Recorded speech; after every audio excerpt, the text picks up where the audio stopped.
Hello viewers! మీ భుక్తాయాసానికి స్వాగతం. ఈరోజు నేను ఒక వెరైటీ అరటికాయ వేపుడు చూపించబోతున్నాను.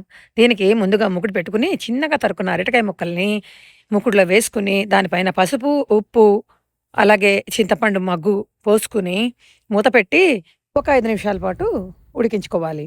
అరటికాయ కాబట్టి తొందరగానే ఉడికిపోతుంది. ఉడికిపోయిన అరటికాయ ముక్కల్ని ఒక ప్లేట్‌లోకి పోసుకొని, ఇప్పుడు మూకుడు పెట్టుకొని పొయ్యి మీద నూనె వేసుకొని, అందులో నూనె కాగాక జీలకర్ర, ఆ పైన ఈ ఉడికించుకున్న అరటికాయ ముక్కల్ని వేసి కలుపుతూ వేయించుకోవాలి. ఇలాగా మూత పెట్టి ఒక 2, 3 నిమిషాల పాటు వేయించుకున్నాక అరటికాయ ముక్కలు వేగిపోతాయండి. ఇప్పుడు దీంట్లోకి కొంచెంగా కూర పొడి, ఇది నేను వేరే వీడియో చేశాను. దాని డిస్క్రిప్షన్ కామెంట్స్‌లో ఇస్తాను. కూర పొడి ఒక 2 చెంచాలు జల్లుకొని, బాగా కలుపుకొని ఆపేసుకోవడమేనండి. ఇది వేడి వేడి అన్నంలోకి చాలా చాలా రుచిగా ఉంటుంది. ఆరోగ్యకరమైనది కూడా. Thank you.